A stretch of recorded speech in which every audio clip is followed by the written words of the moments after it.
think we all have a sense that something's wrong with mainstream culture right now. There's a spiritual void in our hearts. The way we deal with clothes is toxic. We're starving for connection with nature. The tragedy, though, is that so many people feel this longing, this desperate desire, but they haven't articulated to themselves what they really need. We all suffer from nature deprivation. We all have this sense, this feeling that when we get outside, when we walk in nature, that we really feel amazing. But how many of us are really integrating with nature? Read Genesis chapters 1 and 2. We belong in nature, not in these weird wooden boxes. Our feet were made for the earth, and our skin for the sky and the sun and the water. Our role on this planet isn't to hide from it, it's to care for it, nurture it, commune with it. We don't belong on couches with smartphones in our faces. We belong out there with our feet on the earth and our hands on the trees and our skin in the sun.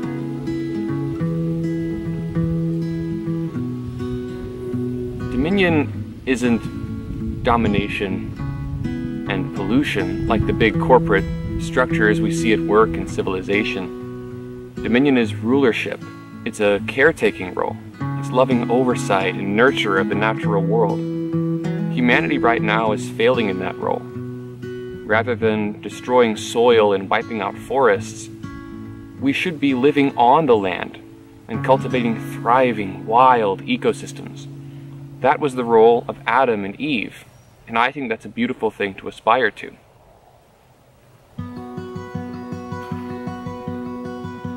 Clothes are safety equipment. They protect us from cold, heat, from injury.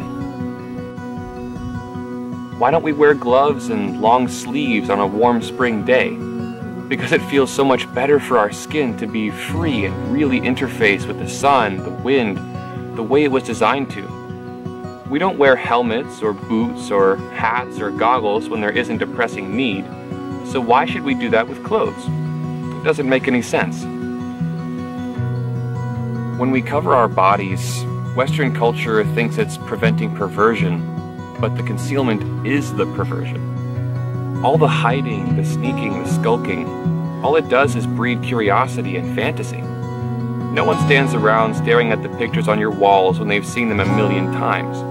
What they really want to see is the pile of photos that you hide in your back room, not the ones they see all the time.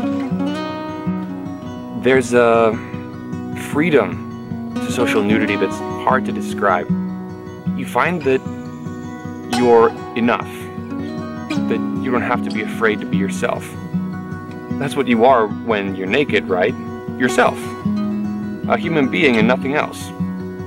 Naked means human.